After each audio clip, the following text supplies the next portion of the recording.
Assalamualaikum warahmatullahi wabarakatuh. Nama saya Regina Siti Rohmah dari Fakultas Seni Pertunjukan Seni Tari 1B akan menjelaskan sistem religi, animisme, dinanisme, Sunda Wiwitan, Hindu, Buddha, dan Islam. Sistem religi atau sistem kepercayaan merupakan unsur yang sangat penting bagi manusia karena terkadang manusia mempunyai masalah kehidupan yang sangat begitu sulit untuk dihadapi sehingga tidak bisa masuk akal. Untuk proses penyelesaiannya, salah satu cara ialah mempergunakan kepercayaan yang diyakininya. Dalam perubahan sejarah kehidupan manusia di dunia ini ada dua kekuatan besar yang mewarnainya. Kekuatan yang pertama adalah kepercayaan agama dan yang kedua yaitu filsafat. Perlu Anda ketahui bahwa orang berani mati untuk dan karena mempertahankan kepercayaan atau agama yang mereka anut. Bahkan bukan hanya itu saja, tetapi seseorang berani mengorbankan pikiran, harta, dan tenaganya hanya untuk mempertahankan kepercayaan yang mereka miliki. Karena pada dasarnya kepercayaan merupakan suatu hal yang harus dimiliki manusia. Selain itu, kodrat manusia juga memerlukan sebuah bentuk kepercayaan agama, karena sebuah kepercayaan itu akan menciptakan tata nilai guna untuk menopang hidup dan budaya setiap manusia di muka bumi ini. Berbicara mengenai kepercayaan pada manusia zaman prasejarah dahulu, kepercayaan yang dianut oleh manusia diwujudkan dalam dua hal, yaitu animisme, dinanisme. Animisme, pemujaan terhadap roh atau jiwa merupakan kepercayaan yang meyakini bahwa jiwa atau roh terdapat pada benda-benda tertentu, tidak hanya pada makhluk hidup. Kata animisme berasal dari kata anima yang artinya soul atau jiwa. Arwah leluhur yang telah meninggal diyakini masih mempunyai kekuatan spiritual dan dapat mempengaruhi kehidupan keturunannya. Animisme memiliki keyakinan setelah manusia meninggal dunia, jiwa atau roh akan meninggalkan jasmaninya, kemudian dapat berpindah menempati makhluk hidup atau benda material. Oleh sebab itu, diperlukan pemujaan kepada arwah leluhur atau benda yang memiliki kekuatan gaib tersebut agar tidak mengganggu. Animisme berkeyakinan bahwa arwah leluhur juga memiliki struktur sosial seperti pada masyarakat manusia. Para arwah leluhur memiliki kedudukan terstruktur, mulai dari yang paling rendah sampai paling tinggi. Arwah leluhur yang menempati struktur sosial tinggi mempunyai pengaruh yang paling menentukan terhadap kehidupan manusia, sehingga pemujaan kepadanya juga dilakukan lebih serius dibandingkan yang lainnya. Arwah yang menempati struktur teratas, mereka menyebutnya sebagai dewa.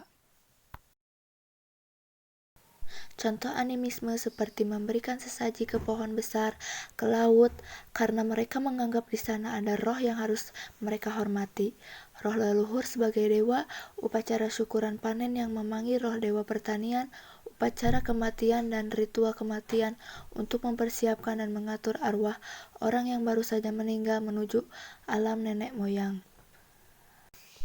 Selain itu, proses penyembahan roh para leluhur ini juga diharapkan agar bisa menghindarkan penyakit atau wabah serta bisa membantu memberikan hasil panen yang berlimpah. Roh leluhur sebagai dewa, bentuk kepercayaan animisme di sini juga memberikan contoh bahwa roh leluhur yang disembahnya dianggap sebagai dewa. Maka dari itu masyarakat melakukan pemujaan terhadap roh para leluhur sebagai bentuk memuliakan dewa. Bentuk kultus sesembahan berbentuk komunal. Dalam kepercayaan animisme, orang-orang yang telah meninggal juga disembah untuk suatu kelompok keluarga, suku ataupun bangsa tertentu. Alasannya karena para roh tersebut termasuk anggota keluarga suku pada waktu hidupnya. Dinanisme, pemujaan terhadap benda adalah kepercayaan yang meyakini adanya kekuatan gaib atau mistis yang terdapat pada benda-benda tertentu. Kata dinanisme berasal dari bahasa Yunani dunamos yang artinya daya, kekuatan, dan kekuasaan. Secara lebih luas, pengertian dinamisme yaitu sebuah aliran atau kepercayaan akan adanya kekuatan atau gaib yang terdapat pada berbagai barang. baik yang hidup atau mati. Kepercayaan pada barang-barang ini dianggap memiliki kekuatan gaib yang mampu memancarkan pengaruhnya secara gaib pada apa yang ada di sekitarnya. Dinamisme diartikan pula sebagai bentuk kepercayaan yang dimiliki oleh orang-orang primitif di mana semua benda mempunyai kekuatan yang bersifat gaib.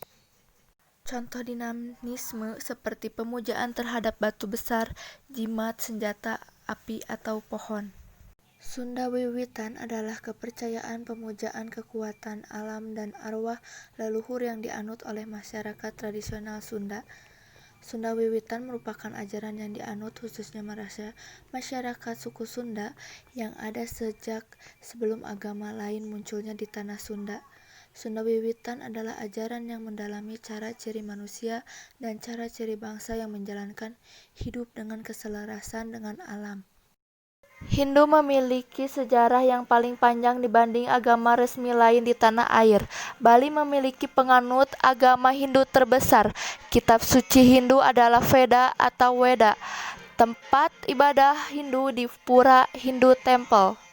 Agama Hindu disebut pula Hinduisme, merupakan agama dominan di Asia Selatan, terutama di India dan Nepal yang mengandung aneka ragam tradisi. Agama Buddha merupakan agama tertua di dunia dan juga di Indonesia yang berasal dari India. Buddha berkembang cukup baik di daerah Asia. Kitab suci agama Buddha adalah Tripitaka dan tempat ibadahnya yaitu Vihara, Buddhist Temple. Agama Buddha meliputi beragam tradisi, keyakinan dan kepercayaan, dan praktik spiritual yang sebagian besar berdasarkan pada ajaran-ajaran awal yang dikaitkan dengan Buddha dan menghasilkan filsafat yang ditafsirkan. Islam adalah salah satu agama dari kelompok agama yang diterima oleh seorang nabi agama samawi yang mengajarkan monoteisme tanpa kompromi, iman terhadap wahyu, iman terhadap akhir zaman, dan tanggung jawab. Mayoritas penduduk Indonesia memeluk agama Islam. Saat ini ada lebih dari 207 juta muslim di Indonesia. Kitab suci dari agama Islam adalah Al-Quran. Tempat ibadah dari agama Islam yaitu masjid.